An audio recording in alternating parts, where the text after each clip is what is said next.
მაგრამ ძალიან საინტერესო მოხსენება გქონდათ რამდენიმე დღის წინ საფრთხის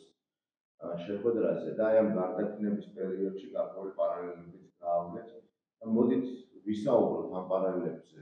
სად ვართ ახლა და არის თუ არა რაიმე ისტორიული მსგავსება და რეალურად როგორ შეიძლება ეს ყველაფერი რომ აღვიქვათ უფრო მარტივად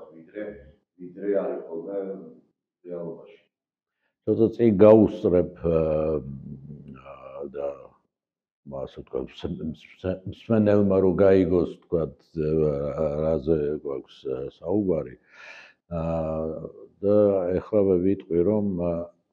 მე როგორც ისტორიკოს, არქეოლოგს ასე მგონია, რომ დღეს ის რაც ხდება საქართველოში ეს არ არის მხოლოდ ჩვენი ქვეყნის და ჩვენი ხალხის და ერის ბედი არ წყდება. დღეს მგონია რომ წყდება ის მომავალი ძალთა ბალანსი, როგორი იქნება დაპირისპირებულ, ასე ვთქვათ, უნდა ვარქვათ ცივილიზაციებს შორის. ეს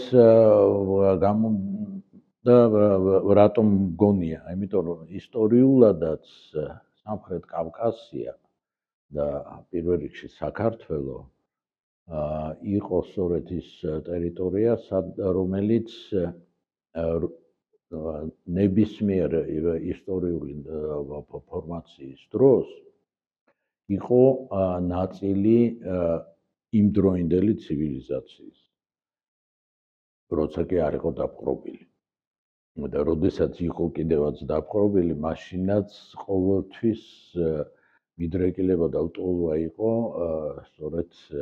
იმ პარალელური პერიოდში არსებული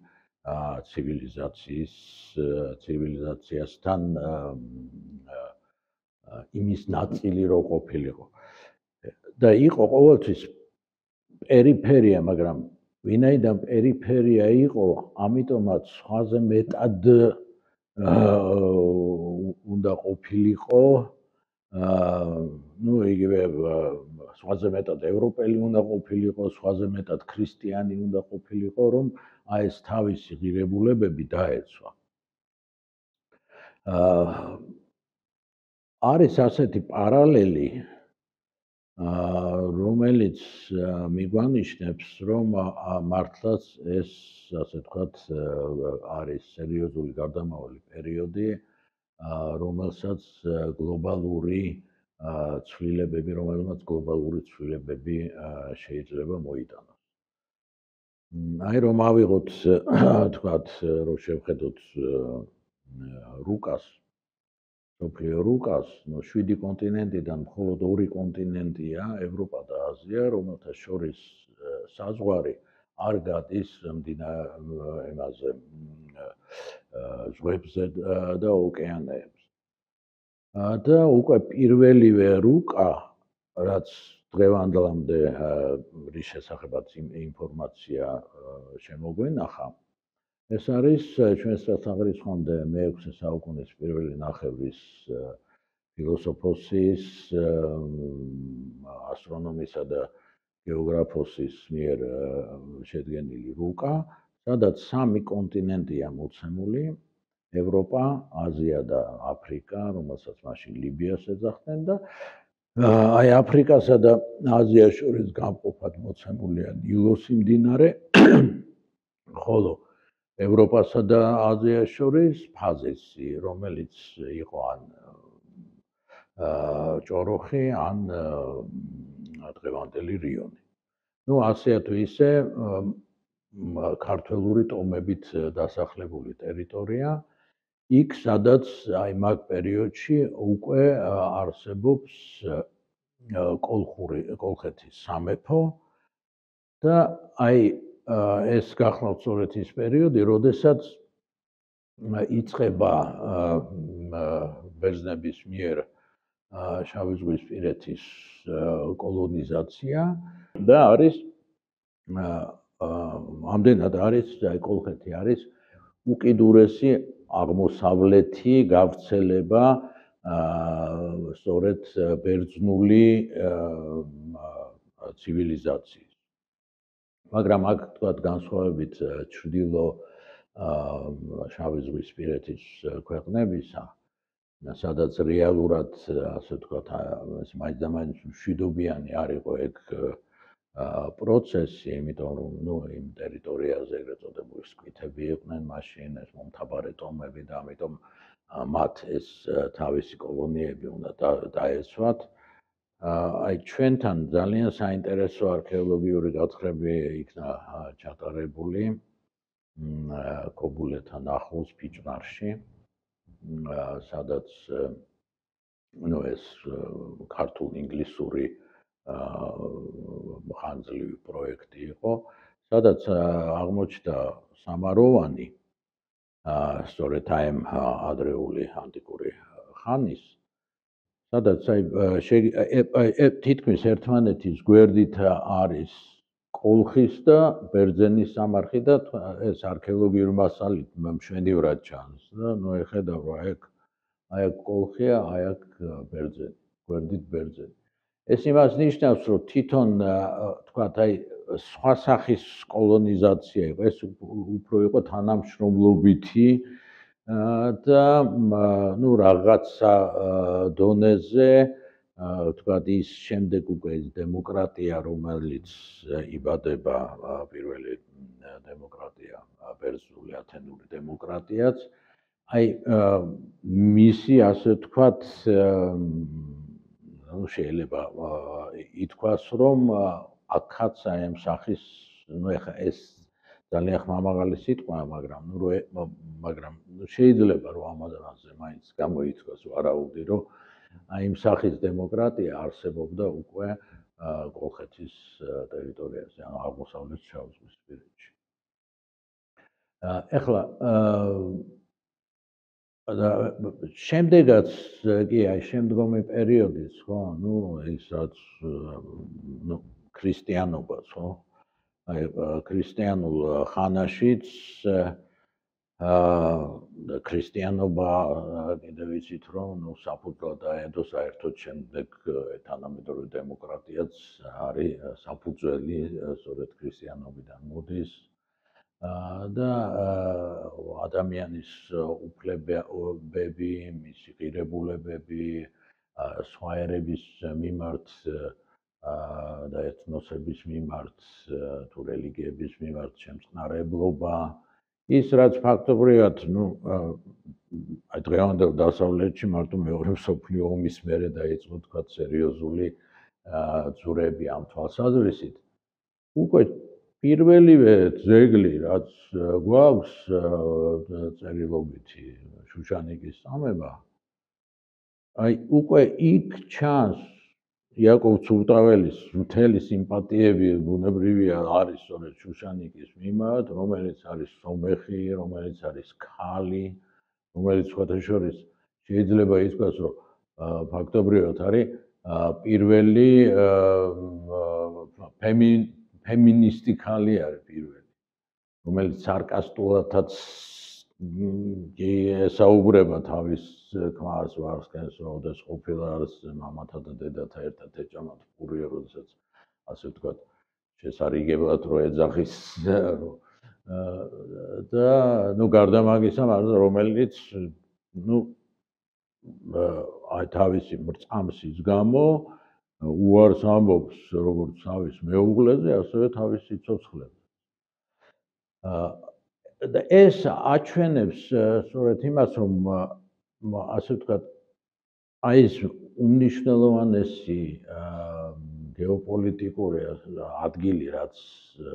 უძველესი დროიდან ეჭირა საქართველოს, რომ დღესაც იგივე ვითარება გვაქვს და იგივე გრძელდება. აი დღეს ხომ ძირითადად რით არის დაპირისპირებული ეს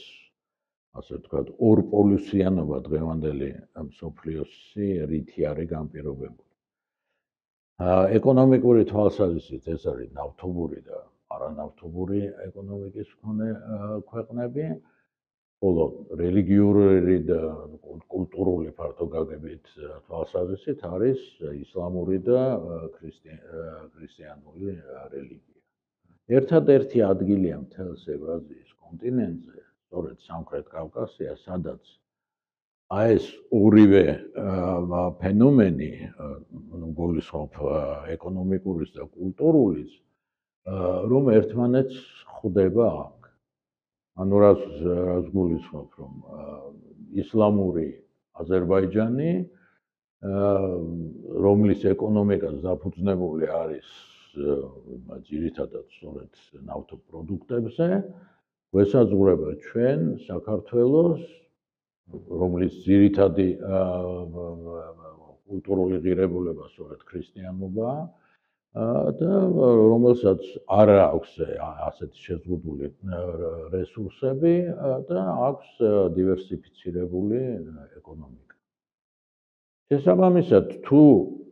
სადმე არის ასაგები ხიდი აი ამ ორ სამყაროს შორის, ეს არის სწორედ აქ სამხრეთ კავკასიაში და ღვთისწყალობით ძალიან კარგი ახლო და მეგობრული დამოკიდებულება არის ჩვენს ერებს შორის და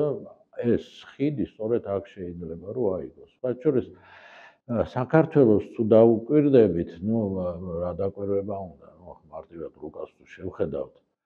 თვითონ კავკასიაში საქართველოს კიდევ განსაკუთრებული ადგილი უჭირავს, იმიტომ რომ ერთის მხრივ ესაზღვრება სხვა როგორც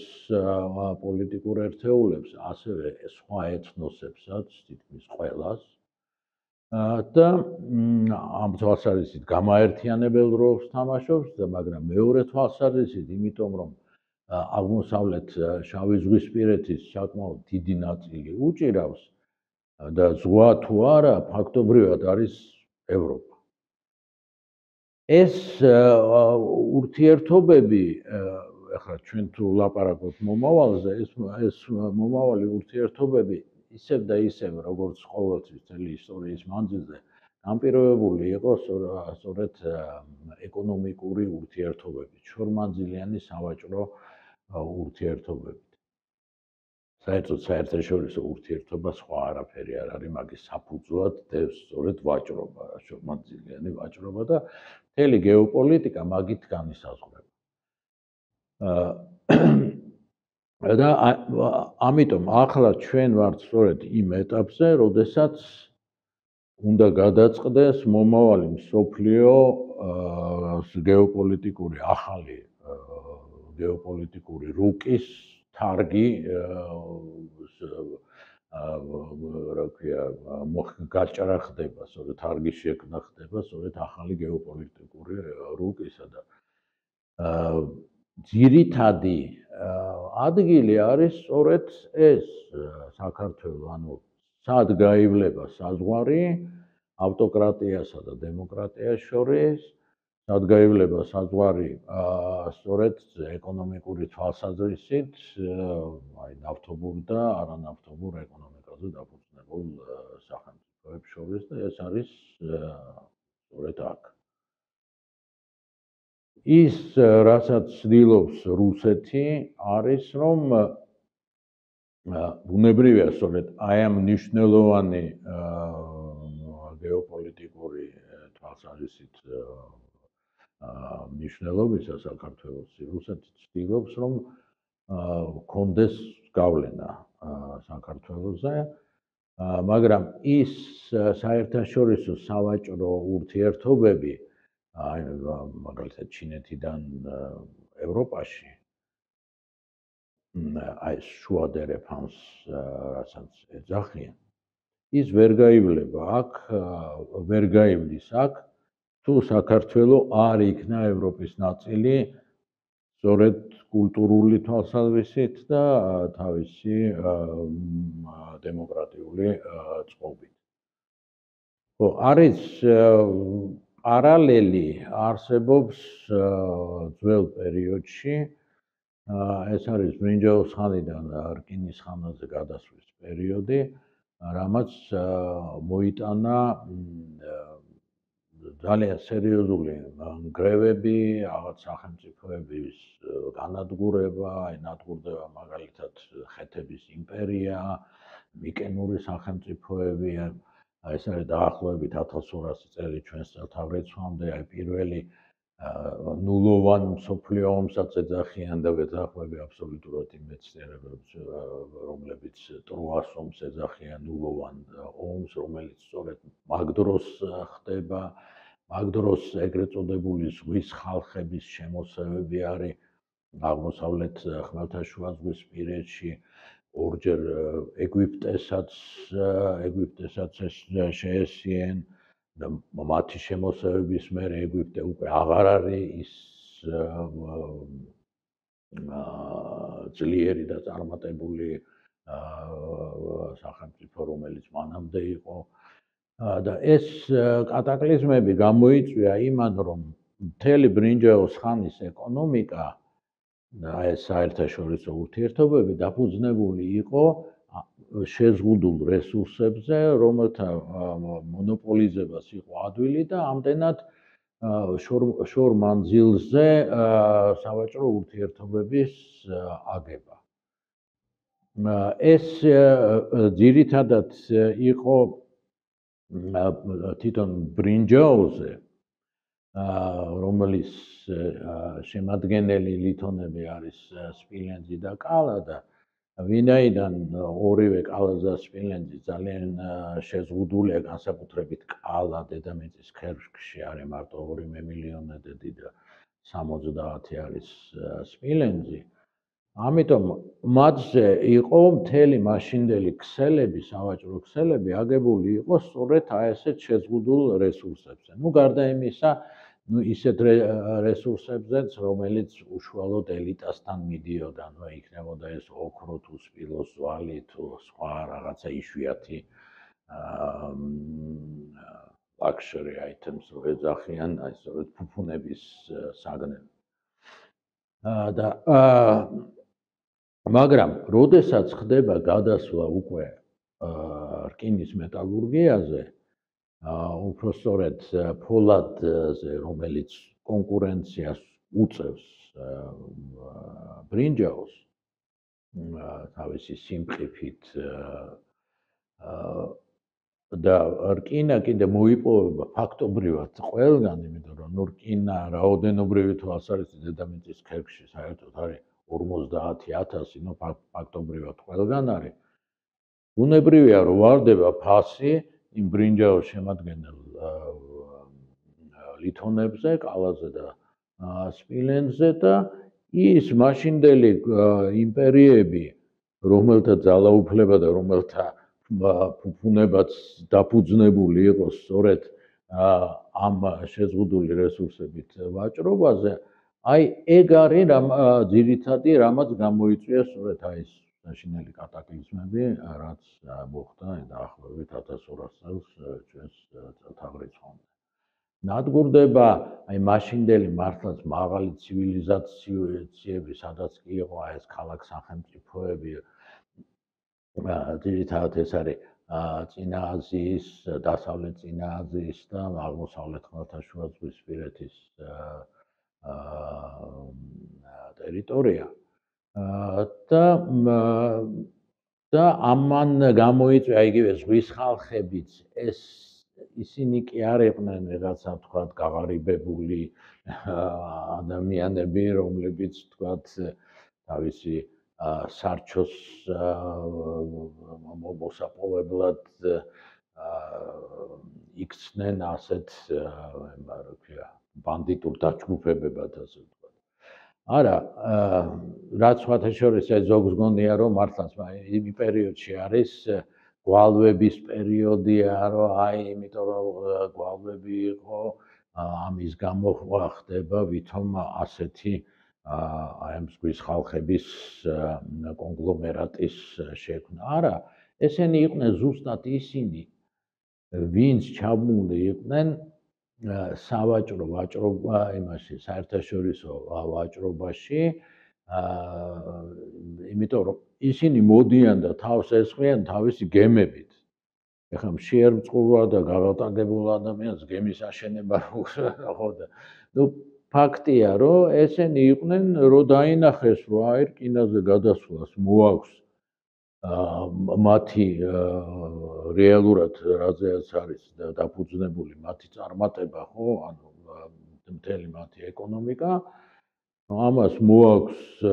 სწორედ მომავალში ესეთი კატაკლიზმები შეიძლება გამოიწვიოს ამიტომ და საინტერესო რამ არის რომ არის ფრესკები ეგვიპტური ფრესკები შემორჩენილი სადაც ჩანს რომ ამ გემებზე ოჯახებით არიან წამოსულები ეს იყვნენ ზუსტად ის ადამიანები ვინც მანამდე აი ამ შურმანძილიან საერთაშორისო ვაჭრობაში იყვნენ ჩაბმულნი და სწორედ ეგენი იყვნენ ძირითადად ის დამანგრევლები და ისინი ვინც შეესწიენ მაშინდელ ცივილიზებულ ქვეყნებს და აი ქალაქ სახელმწიფოებს დღეს რეალურად ჩვენც ამ ეტაპზე ვდგევართ აი წარმოიდგინეთ რომ აი და ეს ხდება სწორედ 2008 წელს ყველას რო გაგვიკვირდა რომ რა ხდება ნეტა რატომ ასე ვთქვათ თითქოს და დემოკრატიას დემოკრატიის მშენებლობაზე ქონდა გაცხადებული რუსეთს რომ აშენებს აქ დემოკრატიას თავის ქვეყანაში და რაღაცა და უცბად არა ვთქვათ ამ არეულობას ყოველთვის ცდილობდა მაგრამ ასეთი რომ ტანკებით და თვითმფრინავებით დაეწყო ომი საქართველოში რაღაცნაირად მთელი მსოფლიო იყო გაკვირვებული მაგრამ ეს იმავე პერიოდში უკვე ხდება გაცხადებულად ხდება რომ მსოფლიო გლობალური დათბობის გამო უნდა გადავიდეს ალტერნატიულ ენერგიებზე და უკვე რეალური ნაბიჯების გადადგმა ხორციელდება. და სრულიად ბუნებრივია, რომ რუსეთი, რომლის ეკონომიკის დიდი ნაწილი, აი წარმოიდგინეთ საერთაშორისო ვაჭრობის 30-დან 50%-მდე შემოსავალი რუსეთს აქვს სწორედ ნავთობპროდუქტებიდან. და როდესაც და ეს კარგად ვიცით ჩვენ რომ როდესაც სხვა ალტერნატიული წყაროები ჩდება, მაშინ ფასი დავარდებოდა ბუნებრივია გაზზე და ნავთობზე და ეს გამოიწვევდა სწორედ იმ ავტოკრატიული რეჟიმის, არადემოკრატიული რეჟიმის ზრღვევა, რომელიც არის რუსეთში და მისი აი ამ რეჟიმის გაგრძელების საშუალება გახანგრძლივების არის სწორედ ომები. ომების დროს უფრო მეტი ნავთობიც იყიდება ერთი თვალსაზრისით, მეორე თვალსაზრისით ეკონომიკაც მთლიანად გადადის საომარ რეჟიმზე და აი მოხდა კიდევაც ხო, აი ძველი მიტოვებული ქარხნები აამუშავეს და ფაქტობრივად თავისი ხალხი ამიტომ თვითონ ჩვეულებრივი რუსებიც არ არიან თქვათ ეკონომიკურად ჯერ არ არის მისული იმ დონეზე რომ ამან შიდა რაღაცა რყევები გამოიწვიოს ქვეყანაში და ასევე დასავლეთიც უკვე ის თანხები რაც უნდა წასულიყო იგივე მასიურად ალტერნატიულ ენერგიებზე გადასვლაზე ის თანხები მცირდება, იმიტომ რომ ეხლა უკვე დასავლეთიც უკვე ხარჯავს თავის სახსრებს უკრაინის შეიარაღებაზე და ნუ თვითონ ასე ვთქვათ თავისი სამხედრო პოტენციალის უფრო გაზრდაზე, ვინაიდან ნუ რეალური საშიშროება გამოჩნდა პუტინის რუსეთის ასეთი ნაბიჯებით. და აქ არის კიდევ რომ ეშინია იმ ვირუსისა, ასე ვთქვათ, დემოკრატიის ვირუსისა, რომ არ შეიჭრას და ამიტომ უნდა რომ შექმნას ბუფერული ზონები, აი უკრაინის ომი ფაქტობრივად ეგ არის, რომ მას სჭირდება რაღაცა ბუფერი, იმიტომ რომ უშუალო მოსაზღვრე თუ იქნება მართლაც დემოკრატიული საბაზრო ეკონომიკაზე მდგომი ქვეყნისა, ის ვირუსი დემოკრატიის ადვილად შეიჭრება და სწორედ მის რუსეთის აემ ავტოკრატიულ რეჟიმს დაანგრევს.